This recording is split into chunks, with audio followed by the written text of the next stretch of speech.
We'll touch on election security as the Inspector General of Police, Dr. George Akufudampare, urges citizens to report troublemakers to police for swift arrest as elections draw closer.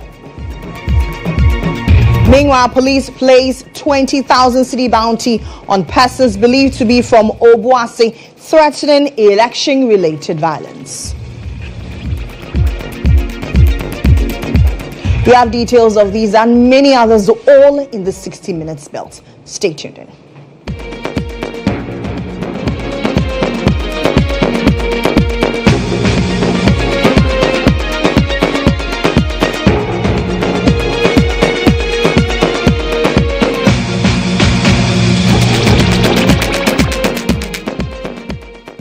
In some 11 days, this is the station to look out for. We are your election hub.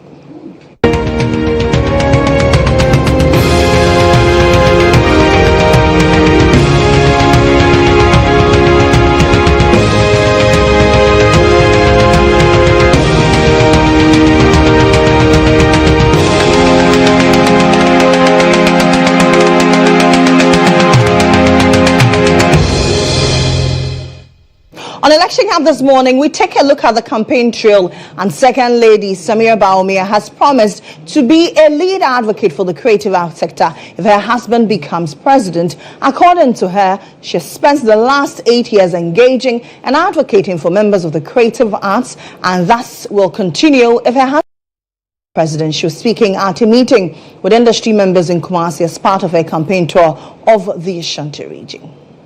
But because of my own passion as well, I will be a voice for the creative space.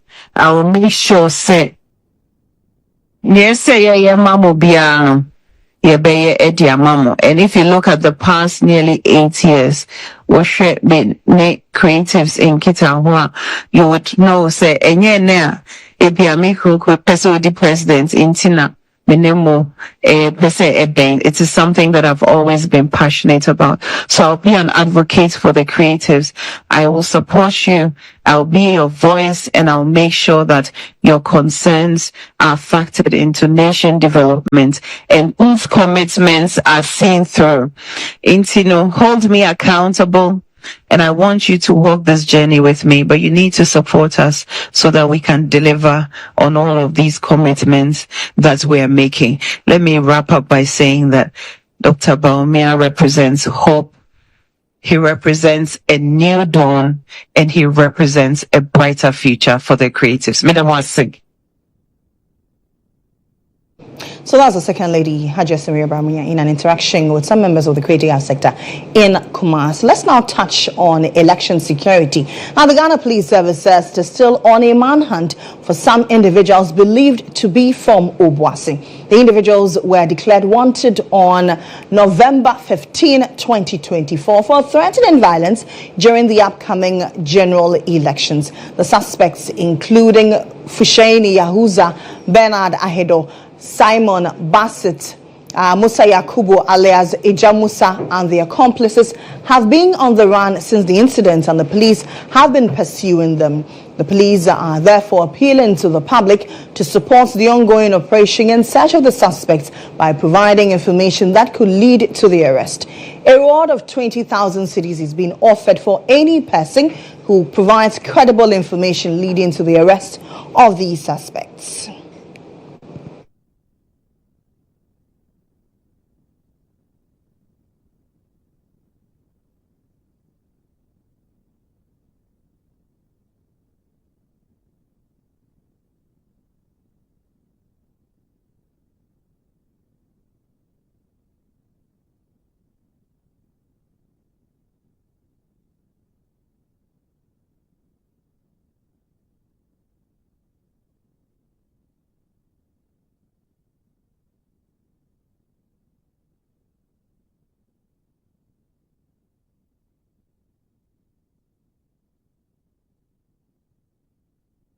Now, governance expert Dr. Frederick Odro is reiterating Ghana's statutes of traditional rulers and partisan politics. This follows the open endorsement of NDC flag bearer John Dramani Mahama by the Crown Tehene of Achimesium, Nana Buedi Amponim Obodadi III. Dr. Odro says the 1992 constitution does not make room for chiefs and partisanship and therefore should not take sides. I find it most unfortunate that the people doesn't understand his role. If you want to look at chieftains, it represents a traditional role. And then there's also the legal role chiefs have. You see, the traditional role is that you cannot speak against a traditional ruler in this country. For instance, if I'm engaging with you, and I say something disparaging about you, it's about your good self. But if I attack a chief, I'm not attacking just the chief, but the stool the chief, or the stool or the skin the chief occupies, as well as the people he represents. And in this case, the chief represents a traditional group. Now, there's a spirit in the letter of the Constitution which the chief doesn't understand. So you go in and take a stance and go and support one political grouping against the other. And there are people you heard, traditionally, who would never, under any circumstance, support whichever side you've chosen. And they may say, oh, okay, my chief has said something about my government or the party I support. So he may also come up and say something disparaging against you. Would that constitute an insult to the chief? And that the chief can say that, oh, you've insulted me and my elders and my gods and in the traditional area I represent. That is why chiefs were told in the Constitution not to engage in partisan politics. That is what the Constitution says. So if the chief doesn't understand the word partisan means choosing one political side over the other. That is what the Constitution doesn't want chiefs to do. Now, the Electoral Commission is assuring the public that December 7 remains the day for the presidential and parliamentary elections. Over the weekend, a video surfaced online on social media where a journalist with GHOne FM reportedly said in a video widely circulated that the Electoral Commission had split election dates among the 13 presidential candidates between December 7 and 8. Police say the information is false and is likely to disturb the public peace. The journalist was arrested and was granted bail.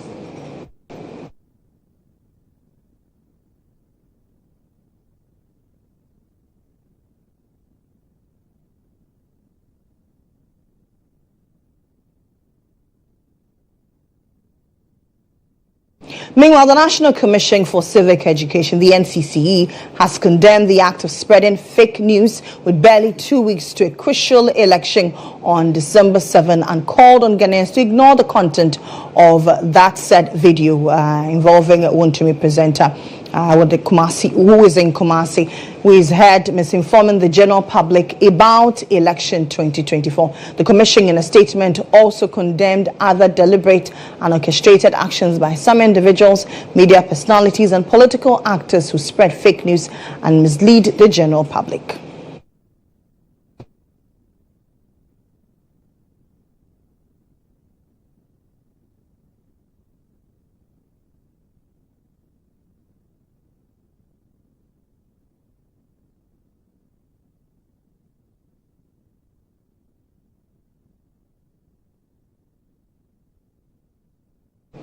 Now, the Inspector General of Police, Dr. George Akufudampare, has urged citizens to report troublemakers to the service for swift arrest. The IGP says they are prepared to face persons who disturb the peace on Election Day. He made the appeal during a visit with the Police Management Board to the Accra Newtown branch of the Church of Pentecost. Everybody will vote one way or the other. But after the vote, we want you to rally behind the Ghana flag, which is a symbol of nationality, symbol of our patriotism, and symbol of our unity. Rally behind it and let it be a symbol that reminds us of responsibility as allowing ourselves as a vessel for God to use us. Ensure that we continue to enjoy peace, security, law, and order, so that the generation that will come after us will come and make good mention of us, that we did not disappoint them. It is on this note that we continue to thank God, and we continue to thank all of you for allowing us in the presence of the Lord this hour, and to let you know that we are more than ready from the security point of view to ensure that the That's it for the Election Hub. Newsroom returns shortly.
Newsroom here on GHOne TV. My name is Lily Mohammed. Let's head to the business world.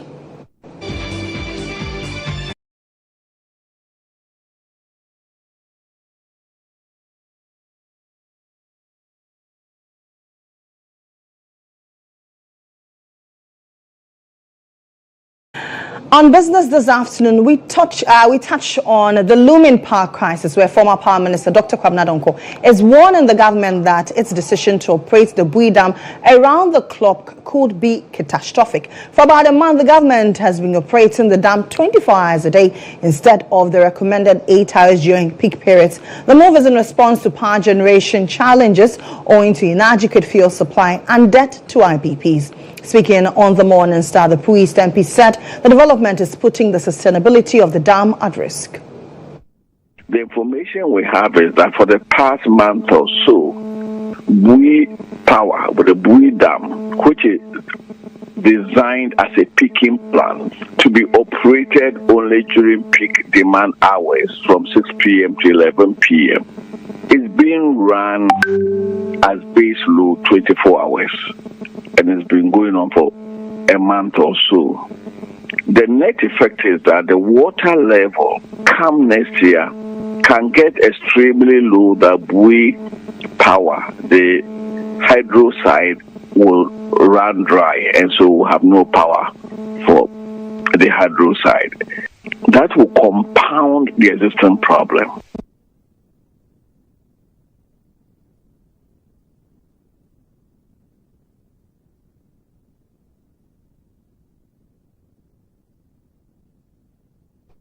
Meanwhile, Dr. Kwabena Donkor is also demanding the Public Utility Regulatory Commission, Regulatory Authority now, to call the Electricity Company of Ghana to order. This follows ECG's warning of potential power supply interruptions for users of the new prepaid meter. In a statement, ECG explained that the disruption was due to an urgent upgrade of all STS metering systems. The ECG has urged users of this specific meter to top up with at least 1 month's worth of credit. Here are details of a statement. It says the Electricity Company of Ghana Limited wishes to inform our cherished customers using the new prepayment meters that as part of the standard transfer specifications, that's the STS protocol, it has become urgent to upgrade all STS metering systems, including the new prepayment system. Please buy enough top-up credit that will last for at least 1 month in order not to experience vending disruptions that might arise out of the ongoing new meter upgrading exercise. For your convenience and the immediate upgrade of your new prepayment meters, please call our center on 0302-611-611 or contact us via social media platforms ECGGH official for our expedited action. Please note that this is a crucially mandatory STS upgrade designed to ensure uninterrupted vending service.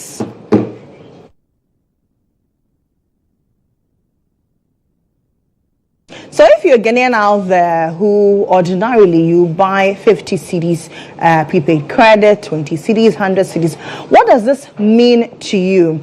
Are you able to load up to a month's supply of prepaid credits? Let's hear from you. All our social media pages are active. Now, Ghana's energy sector is set to, from today, Monday, November 25, face escalating challenges as major energy producers, that's the car powership energy, AXA Energy and Senate Energy Limited, have scaled down electricity supply. The development heightens fears of a trickling negative impact on businesses and households as the festive season approaches. Shall bring a baby without light and information indicates that Amandi Energy and car powership are now totally off the national grid, while AXA Energy has drastically reduced its load from 370 megawatts to just 58 megawatts. The situation, according to experts, could result in a shortfall of approximately 450 megawatts on the grid. In October, remember that Suno Asogli shut operations and hence of more IPPs following suit if government fails to honor mounting financial obligations in the energy sector.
So let's engage an energy analyst on what this means for all of us. Are we going to experience power outages during our Bronya celebrations? Dr. Shafiq Suleiman has joined me. Doc, thank you very much. If you can kindly unmute for me. Yeah, I'm muted. Okay, great. Great to have you as always. Yeah, thank you. Thank you for having me too. Okay, you're welcome. Now, Doc, from where you sit, where are we in terms of power supply? Okay, currently we are within the limits. I mean, there are some power supply is ongoing, and we have some few outages here and there. I mean, especially coming from mostly densely populated areas, Accra, Kumasi. I mean, we are currently experiencing slightly unstable power in terms of from the consumer side. From the producer side, you know already what is happening because of the economic challenges Ghana is facing, and also because of payment issues coming from the government. Some of the IPPs, starting with Sonia Asugli, now moving towards Car Power, Aska, Amandi, and the rest are also being challenged with financial commitments coming from government to at least maintain their operational operations. I mean, so far you can see they are also demanding that government is not being forthcoming with payment, so it's affecting their ability to actually generate power. So that's where we are currently. So if nothing is done immediately, which we have already forewarned, I mean, the country will be plunged into continuous or what we call doomsday going forward. We have had some persons calling out the IPPs for breaching agreement. Did the IPPs breach any agreement? You say breach agreement, as we said, we have a contractual agreement between the IPPs and then relatively ECG or the off-takers of power. You wouldn't say the IPPs breach any agreement. We have something called contract of good faith. Maybe within the contractual agreement, you are obliged to not hold ransom your part. And I don't think that the IPPs, because continuously they've been supplying power on debt. Most of them have been supplying power from the beginning of this year without being paid. And it is relatively reasonable for them to actually demand for payment. And if they are not being given their payments and they cannot even support themselves to even maintain the power plants and they decide to shut down, I mean, it's reasonable for their part. But you see, it is a country we are all developing and building. So the IPPs are also here for business as much as they are here to help Ghana to sustain. And I'm not saying that they can also at a point hold government at ransom. It means where they are currently, in fact, they are overstressed. That's why they are actually shutting down. It doesn't make sense because you make more money when your power plant is online or when you are running your power plant. So it doesn't, from their perspective, it doesn't make economic sense for them to say they are shutting down because they are going to continuously accumulate debt. So when they are pushed to this level to actually come out and say they are shutting down, it really means that they are being stretched by government. And I think it's rather the government that is not forthcoming with their obligations, and government is not being, let me put it in a much more milder way, being truthful with the financial circumstances they are facing and actually also being truthful to the IPPs. If not, an IPP has no business shutting down. It's like an aeroplane. An aeroplane parked at the airport is actually making more losses compared to it being in the air. So an IPP has no business shutting down. The most important part of an IPP business is to continuously put their power generators on. So if they are being stretched to shut down, it's not their fault. It's the fault of government. Now, Doc, if we are not operating or if we are not supplying at full capacity, does it mean that we are going to already... We have seen a few power disruptions across the country. Does it mean that we are going to see more power disruptions? West of it, because right now, if about 450 megawatts is going to go off the grid, unless government has already planned with other, I think there's a power plant that has been currently inaugurated by the president last week, LA Power, unless that power plant is ready to supply. But from what I see and what I'm hearing, the government is forcing B Power to actually run beyond its capacity. And B Power is what we call a peak power plant. B is very expensive. It then means that even if government allows all these power plants to shut down without paying or making obligations to pay, very soon our power tariffs will be extremely expensive because we are relying on B Power to run, which is extremely expensive to actually come on stream.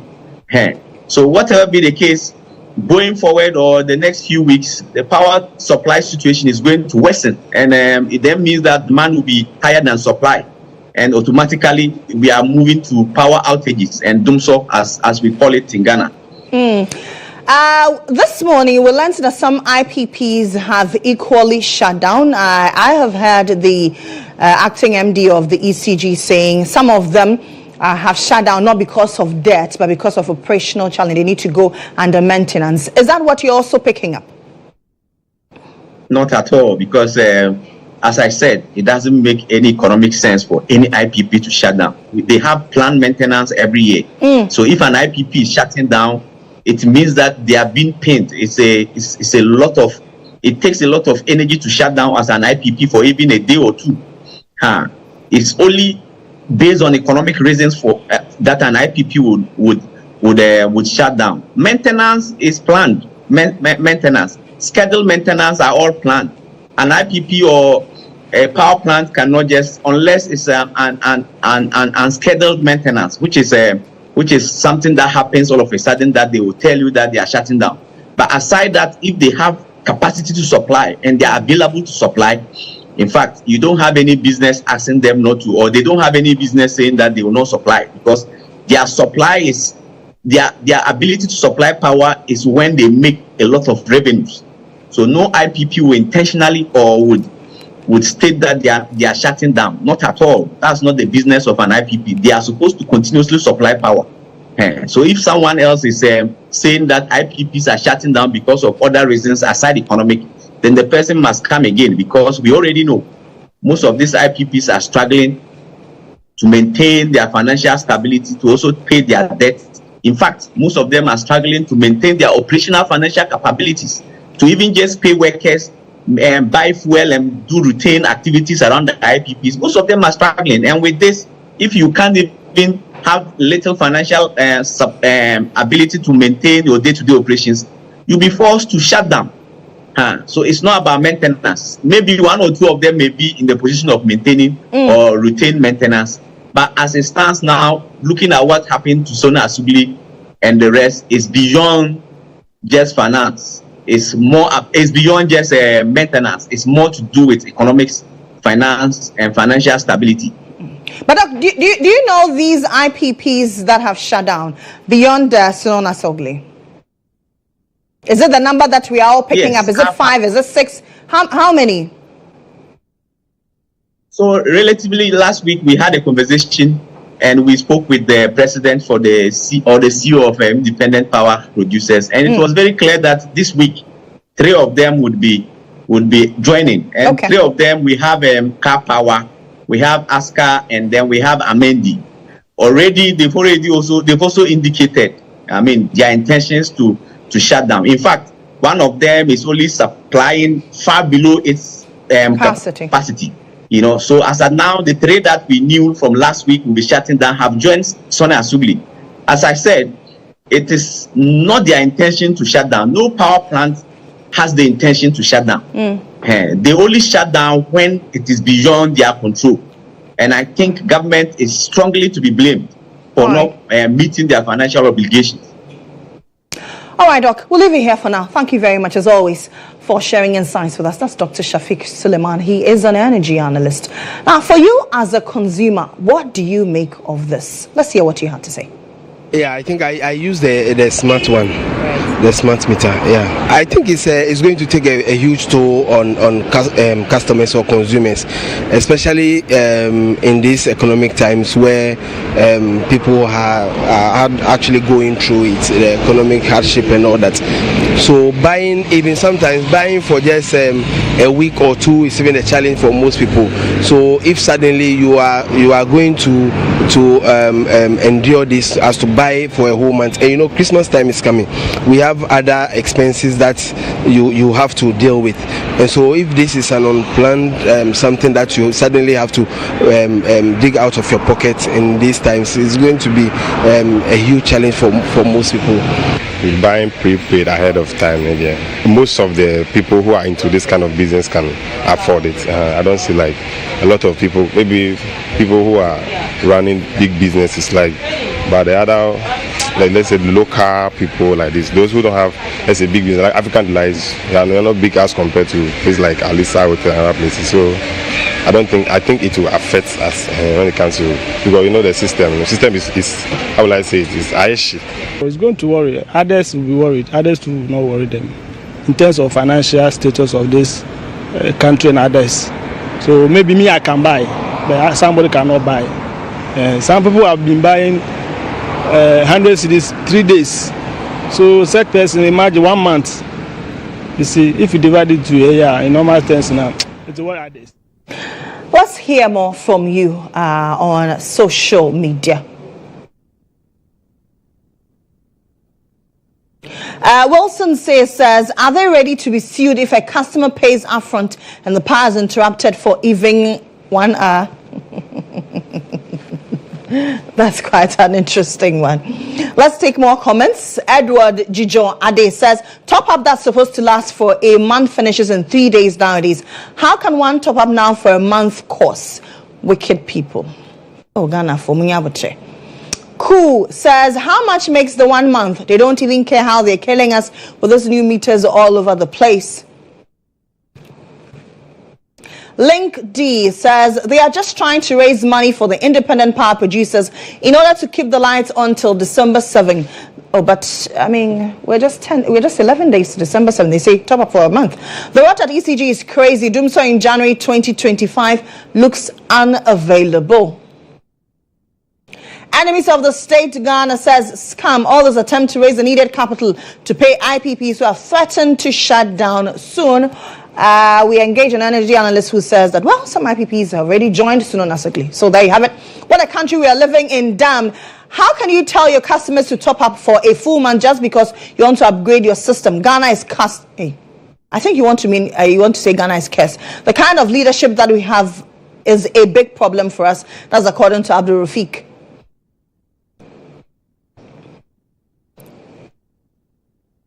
Oh, I hear Ghana is cast. It's pidgin. So Ghana cast. Hey, wow. Miss Adele says, will they give us the money? That's a question for the gods. I take my last comment on X. Ego Over You says, how can I top up 1 month when the expected 1 month prepaid finishes in a week? The system upgrade is ruining us. The prepaid finishes quickly than usual. Some same gadgets I use, but the prepaid credit doesn't last. Keep doing evil. The day of reckoning will be in soon. That's a threat to the ECG.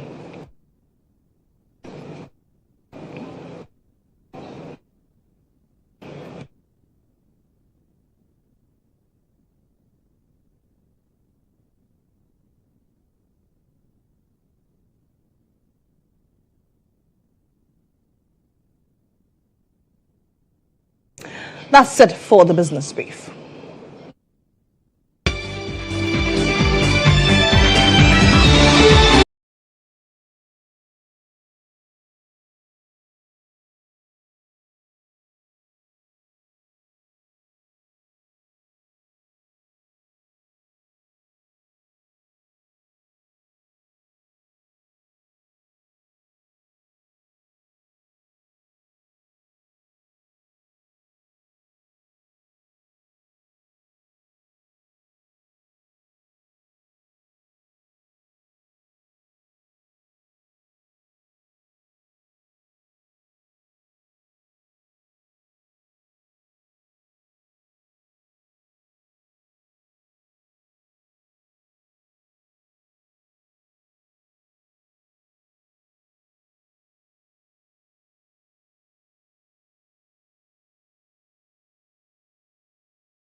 Welcome back from that break. This is still Newsroom here on GHOne TV. My name is Lily Mohammed.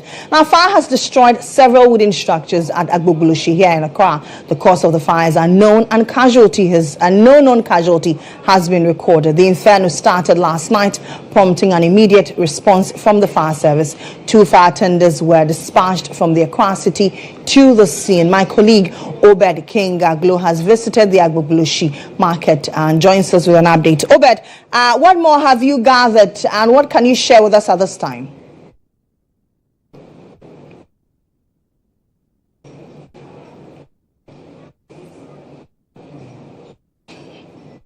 We are learning that last night fire destroyed several wooden structures at Agbogboloshi, and my colleague Obed King Aglo is there currently to ascertain the extent of damage, speak to residents on what has been destroyed so far. Obed, what have you gathered?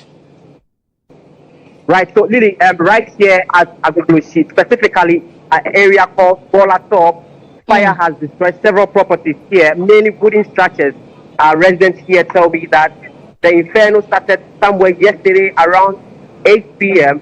and they cannot still tell what the cause of the fire was. But let me engage some of the residents here to tell us the extent of destruction here at the scene.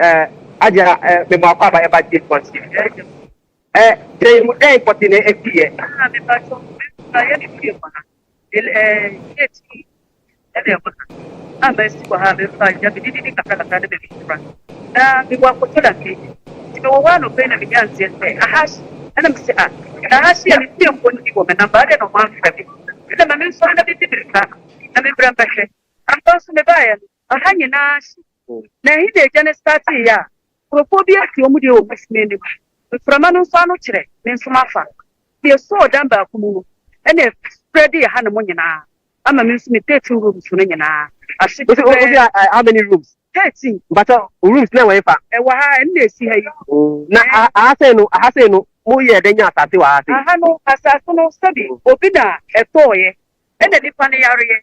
Dipaniari no me one more, then be for your training. So, frame is a member. Now, as I see the other damn fine, I depend for your pound of the serious. Nobody there took upon I mean, no, I say no, my sister, I say, because then I'm no correct. And yet, baby, I say, that's so abanista, because they are for Sepia move a brain, honey. Now, what else let's have you go behind Dino? You mean any money, thing. So behind Dino, do one buffer of whom. I show one more for school. And Tia Bunny, a baby, a first say, Waha. Here, see, and your dancing Picatra, near Tiana, the Shayusia.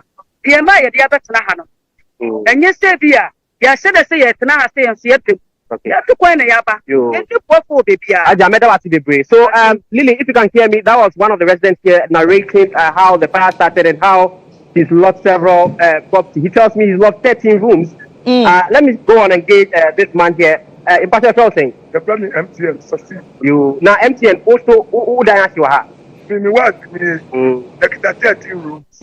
Now, person moves the 2 rooms that the same rooms the wooden structure and I say cement. But a wooden structure. I see wooden structure there. I say no, and what you see down here, then I will see down. But that's still long time, and some. Then I never go. Run the board. You somebody run the ship calling. I want. You have a sheep, and I catch it. Say, then China. Then I must see wooden structure. You remember, you know what? I said, I think Mom will see wooden structure. That time, no must see. Okay, you allowed that. So really, that was one of the residents also narrating the situation. So the area is just behind the compost plant. We all know on the Polebu Road, and the Odor divides the area and comes to the Agbogboloshi area. So really, that's the situation right here. The fire service is here to down the fire. But if you can see, some of the residents have started putting up their structures already again to make sure that they continue with their lives. So that's the situation currently here at Agbogboloshi, Bola Top. So, Obed, they allude to the fact that is an illegal settlement. Is that the case? Exactly so, Lily. They agree that once upon a time, the fire situation happened here and they were told to vacate the premise, but they are back here because they do not have any alternative livelihood a place to sit. Reason why they are back here. And so that is the narration from some of the residents. All right. Thank you very much. We'll leave it here for now. So that's my colleague Obed King Glo here in Accra at Agbogloshi, particularly Bola Top.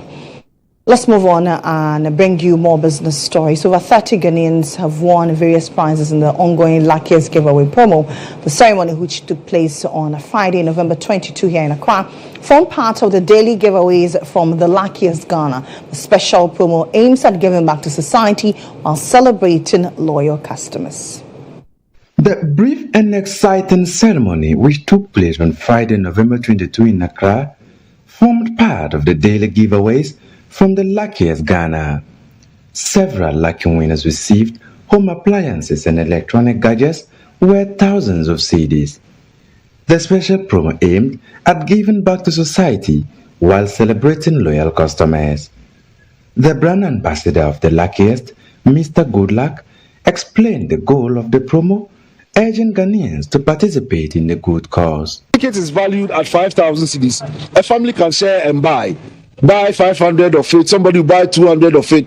If that ticket wins, if he wins, that 5,000 wins 1 million, and you are 10 people on that ticket, we share that money. Because any amount that you participate with, you make 200 times that amount. You can buy 1 CD of the ticket. You can buy 3 CDs. You can buy 5 CDs, 10 CDs of that same ticket. So you can buy and even share the number of the tickets with your friends and loved ones to buy off the same ticket, to brighten the chances of that ticket. Just dial *712#. So it's that easy. Apart from *712#, you can also participate on our website. That's www.theluckiestafrica.com. Some of the lucky winners, including 84-year-old Edwin Andrew Safari, expressed their excitement. I think you only win when you take part. If you don't take part, you can't win. So that's my principle. So that's why I keep on trying. Last week I won a motorbike, like you guys all know, and this week too I'm here with a very nice set. So this is back to back, more or less like winning a Ballon d'Or back to back. So I'm very proud of this one. And the fact is, just do *712#, okay, and then you keep on purchasing, you'll get it. Once you do it more, you surely win it. I'm very glad to have this, and I want you guys to just keep trying. That's all. The final draw of the Luckiest Giveaway promo is slated for the 30th of November 2024 at the Movenpick Hotel. And so, you know, when you hear that catchy jingle, it means luck is on its way to you. Luckiest says, luck is everywhere. Let's just say that luck smiled on Asante Kotoko last weekend. Monica. Certainly, Lillian. Your Accra Hearts of Folk also remain unbeaten in the GPL. I've got news on this coming up shortly, so do stay.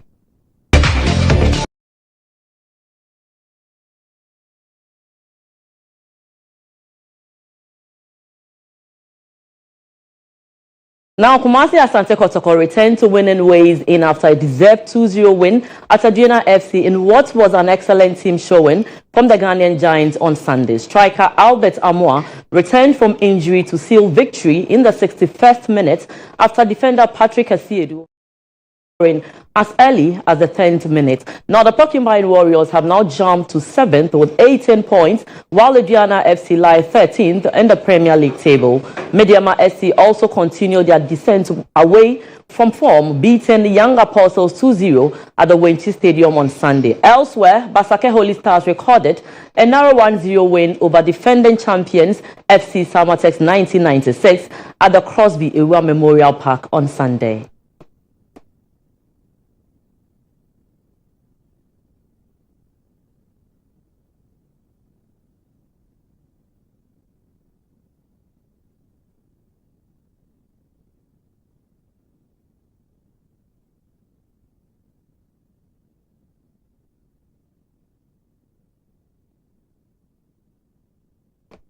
Now, Premier League leaders Liverpool opened up an 8-point gap between them and second place Manchester City after they came from behind to beat Southampton 3-2. Goals from Adam Armstrong and Matheus Fernandes had seen Saints cancel out Danika's opener, but Mohammed Salah's double did the trick after Ancelot's side. Liverpool manager Ancelot says his side dominated the game in the deserved win against Southampton. second half I saw I was looking for in the first half as well. But in general, I think Southampton have made it really difficult for many teams till now, also the top clubs. And they made it difficult for us today as well, although we dominated the game completely, in my opinion. The intensity you said there, perhaps you were lacking in the first half. Why was that, do you think? Yeah, that's always difficult. Maybe because although we only came up after half an hour, but I didn't feel there was really urgency to arrive in the box and to make it really difficult over there. We just kept the ball instead of attacking the box, in my opinion, enough. Second half, although we did came behind with 2-1, I saw much more urgency, much more intensity in everything we did, and that led to numerous chances and eventually to 2 goals. Now do join us for more sports at 1 p.m. here on GHOne TV and Star FM. My name is Monica Bukari. Back to you, Lily Mohammed. Thank you very much, Monica, for that sports update. Let's head to the entertainment zone, shall we?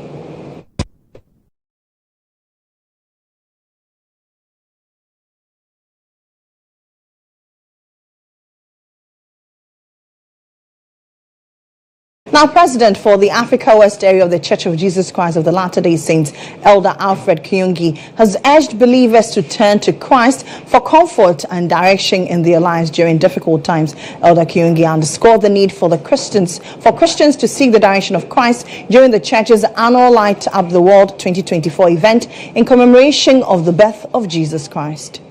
With barely a month to the Christmas festivities, the Church of Jesus Christ of Latter-day Saints has launched the Miracle of Christmas Interfaith Concert, an annual event to commemorate the birth of Jesus Christ.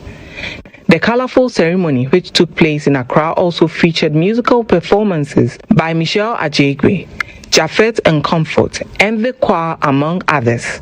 Speaking at the sidelines of the event, President for the Africa West area of the Church of Jesus Christ of Latter-day Saints admonished believers to seek salvation in Jesus Christ during times of difficulty. Message to the public today and all over the world, we would like people to remember that Christ Jesus is a miracle.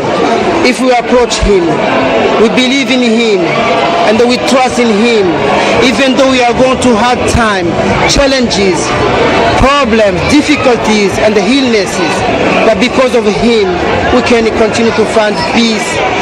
However, Member of Parliament for Clote Kwoli, Dr. Senator Ajimai Rawlings, used the occasion to call on the public to eschew violence before, during, and after the upcoming December elections. Into a year where we will thank the Lord for our lives and good health and continued existence of our democracy. And thank you so very much. God bless you all. The Light Up is celebrated every year to mark the birth of Jesus Christ.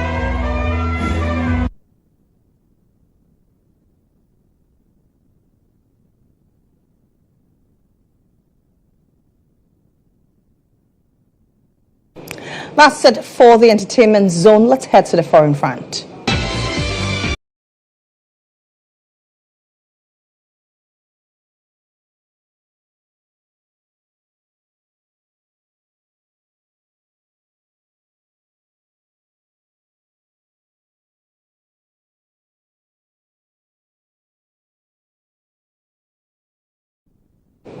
On the international front this afternoon, a rather sad note, at least one person has died and 3 others injured after a cargo plane crashed in Lithuania in the early hours of Monday. The Boeing 737 operated for DHL by the Spanish cargo airline Swift Air crashed near a house as it was on its final approach for landing. That's according to local authorities. All 12 people have been safely evacuated from a property close to the crash site, police said. Rescue services said all those who were on the flight from Leipzig, Germany, have been accounted for. The aircraft departed from DHL's hub at Leipzig Airport just around 3 p.m. local time and crashed around an hour and a half later, according to data from flight tracking website. Flight operations are continuing at Vilnius Airport as authorities respond to the crash. Firefighters were seen tackling smoke coming from a building 1.3 kilometers north of the airport runway.